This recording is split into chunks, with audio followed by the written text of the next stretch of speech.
본격 양극화장이 펼쳐지고 있습니다. 여기저기 매스컴이나 언론에서 부동산 경기가 죽고 거래가 안 되고 있다고 하지만 사람들이 선호하는 입지나 아파트들은 신고가를 갱신하고 있는 상황인데요.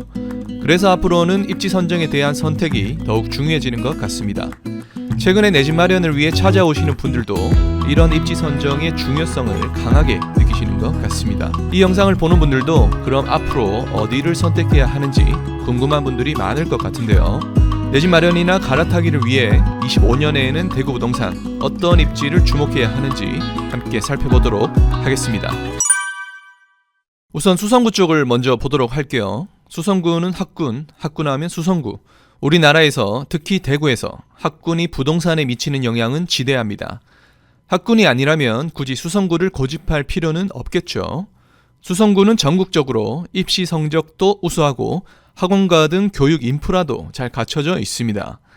그래서 수성구라고 해서 다 같은 수성구가 아니라 교육 인프라를 누릴 수 있는 지역이 진정한 수성구 핵심지라고 볼 수 있겠죠. 수성구에서는 범어 4동과 범어 4거리, 현재 이 두 곳이 핵심 지역으로 볼 수 있겠고요.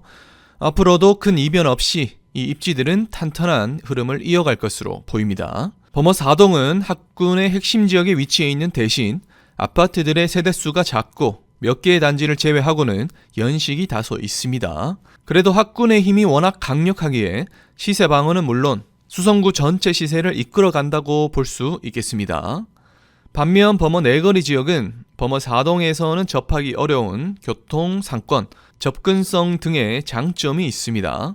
그리고 코너 자리에 대구를 대표하는 대단지 주상 복합들이 있다 보니 웅장한 느낌과 상징성 또한 함께 지니고 있죠.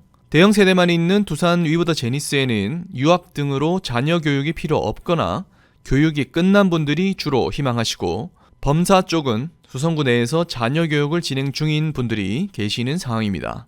범어 4거리 쪽은 앞으로 4호선 착공, 동대구 벤처밸리 등의 확장성이 남아있기에 입지적으로 더욱 강화되는 상황이며 계속해서 눈여겨볼 지역입니다. 반면 안정적인 흐름을 원하는 분들은 범어 4동 쪽을 보시면 좋을 것 같습니다. 범어 4거리 위쪽으로 가면 MBC 4거리가 나오는데요. MBC 4거리는 앞으로 대구에서 천지 개벽할 곳 2곳 중 한 곳이라고 자주 말씀드린 지역이죠.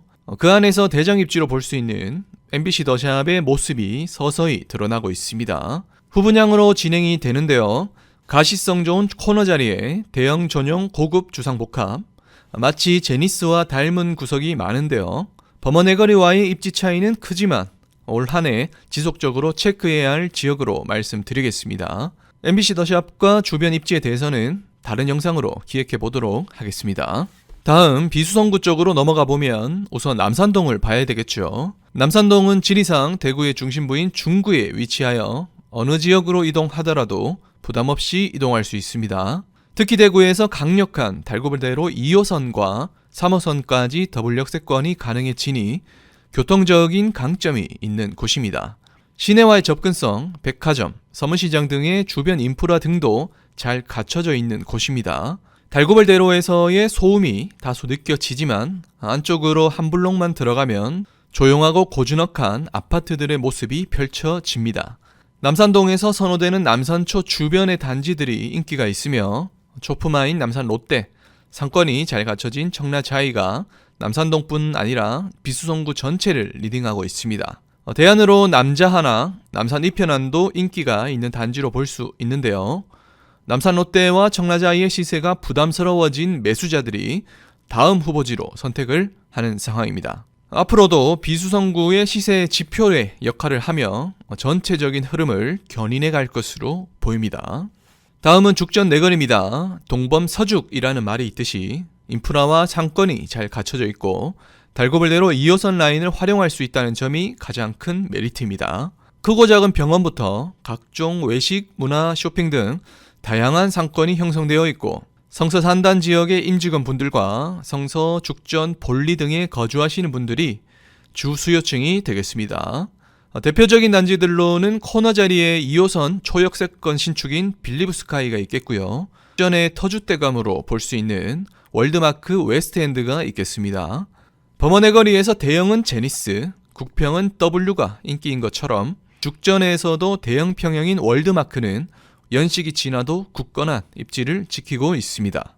맞은편의 국평 위주인 빌리브 스카이가 이 일대의 국평 시세를 리딩해 가고 있으며 남산동 대장 라인들과 시세를 나란히 하고 있습니다. 죽전 내거리는 한동안 답보 상태였던 대구 신청사 이전이 다시금 진행이 됨에 따라 호재로 작용할 여지가 있습니다. 그래서 25년에 진행되는 속도도 눈여겨볼 필요가 있어 보입니다. 또한 두류 내거리를 지나는 기존의 순환선 노선을 더 큰 순환선이라는 골자로 전면 노선 재검토에 들어가 있는 상황에서 25년 올해 기본 노선이 발표가 될지도 주요 포인트인데요. 서대구역에서 내려오는 죽전 내거리로의 노선이 잡힐지 주목해 봐야 합니다. 다음은 동대구역입니다. 여러분은 만약 내가 잘 모르는 지역을 투자한다고 했을 때 무엇부터 공부하실 건가요? 보통은 그 지역의 교통이 어떻게 뻗어 있냐를 먼저 보게 됩니다. 다른 도시와의 연결되는 KTX 노선은 어떻게 형성되어 있는지, 그 주변의 역세권 개발은 어떻게 이루어지는지, 도시철도 노선은 어디가 핵심인지 등이죠. 그래서 KTX를 시작으로 지하철, 복합 환승센터 등 대표적인 대구 교통 핵심 지역인 동대구역은 외부 투자자들의 관심을 지속적으로 받고 있는 곳입니다. 여기에 최근에 개통한 대구권 광역철도인 대경선이 추가가 되었고요. 주 4호선까지 추가로 개통될 예정이기에 교통에 있어서는 가장 높은 점수를 매길 수 있을 것 같습니다. 또한 동대구역과 함께 시너지를 내고 있는 신세계 백화점도 인프라 형성에 큰 역할을 하고 있는데요. 대구에서는 물론 전국적으로도 유의미한 매출 성과를 달성하고 있습니다. 대구 주변 도시를 이어주는 대경선의 역할로 신세계 백화점의 접근성이 더욱 좋아질 것으로 예상됩니다. 이 지역의 대장급 단지로는 동대구역 화성과 이안 센트럴 D가 있겠는데요. 두 아파트 모두 앞서 말씀드린 교통적인 부분의 호재를 받으면서 주상복합답지 않은 내부 조경, 대단지 등으로 인기가 많은 단지입니다. 바로 주변으로 초등학교도 있기 때문에 초등 자녀가 있는 세대들도 선호를 하며 대구에 근무하시는 분들뿐 아니라 대구 도시로 출퇴근하는 세대도 많다는 점이 특징입니다. 최근 분양을 진행하는 동대구역 이편안 같은 경우에는 마찬가지 교통적인 부분과 신세계 백화점을 가깝게 이용할 수 있는 부분이 장점이지만 학군과 주변 환경, 주변 시세 대비 고분양인 점 등이 단점으로 작용합니다. 마지막으로 살펴볼 주목할 입지는 바로 태평로입니다. 태평로는 대구의 대표적인 도심 신도시 입지로 볼 수 있는데요. 전국적으로도 도심 한복판에 1만 세대급 신축 단지들이 비슷한 시기에 들어서는 것은 이례적인 일입니다. 여기의 키워드는 도심 한복판 1만 세대 비슷한 시기라는 점인데요. 보통 신도시를 계획하게 되면 대부분 도심 외곽에 빈 땅이나 산을 깎아서 만드는 경우가 많은데요. 그만큼 토지 확보부터 개발 제한 사항 등 계획한 대로 진행하기가 쉽기 때문입니다. 하지만 이렇게 외곽에 신도시를 만들면 싼 맛의 신혼부부들이 잠깐 들어갈 수는 있지만 대부분 몇 년 안에 다시 도심으로 들어가려고 합니다. 인프라나 교통, 학군 등의 메리트가 상대적으로 떨어지기 때문인데요.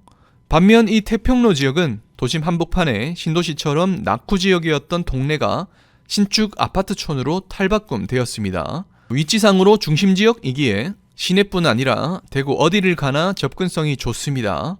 대경선인 원대역도 착공이 확정되었기에 광역교통 흐름도 더욱 좋아질 것으로 보입니다. 그리고 반경 1km 안에 1만 세대 이상이 모여 살다 보니 응집력이 강해지고 특정 지역의 머릿수도 많아지기에 상대적으로 적은 노력으로 표심을 잡을 수 있는 지역이 되기도 합니다. 그럼 국회의원이나 지자체에서도 한 번 더 관심을 갖게 되는 지역이 되는 것이죠. 마지막으로 비슷한 시기라는 키워드가 중요한데요. 태평로의 입주 시기는 23년부터 24년에 집중되어 있고 25년의 마지막 물량들이 뒤를 채울 예정인데요. 그래서 24년까지 대부분의 입주가 진행되었고 25년부터는 인프라 안정기로 접어들게 됩니다. 만약 이 도심 신도시가 10년에서 15년에 걸쳐서 입주를 한다면 상권 인프라 생기는 속도가 현저히 더뎌질 텐데요. 이미 많은 사람들이 입주를 해 있기 때문에 상권 인프라가 안정되는 흐름에 긍정적인 효과를 줄 것으로 보입니다. 태평로의 가장 중요한 상권인 도원힐스의 힐스 에비뉴도 절반 가까이 입점이 된 것으로 보이는데요. 24년까지는 태평로의 물량 소화가 관건이었다면 25년부터는 상권 인프라의 안정이 체크포인트가 될 것으로 보입니다. 자, 이렇게 오늘은 2025년도에 대구에서 주목할 입지들을 차례대로 한번 살펴봤습니다. 이 지역 외에도 각 동네에서 주요 입지들이 있을 텐데요. 시간 관계상 가장 중요하게 생각되는 입지들 위주로 추려봤습니다. 초반에 말씀드린 대로 전국적으로 양극화장이 진행되고 있기 때문에 이젠 아무 곳이나 산다고 오르지 않습니다. 오늘 말씀드린 입지들을 차분히 살펴보시고 내 집 마련이나 갈아타기를 준비하시는 분들에게 도움이 되셨으면 좋겠습니다. 혼자 준비하시기 어려운 분들은 내 집 마련 통합 컨설팅을 진행 중이니까요. 아래 설명을 참고하시고 신청해 주시면 되겠습니다. 그럼 오늘 영상은 여기까지고요. 오늘 영상이 도움되셨다면 구독 그리고 좋아요 눌러주시고요. 대구 부동산 소식과 각종 자료들 입지비밀 카페나 무료 단체방 들어오시면 도움이 되실 것 같습니다. 저는 그럼 다음 영상에서 더 좋은 정보로 찾아뵙도록 하겠습니다. 감사합니다.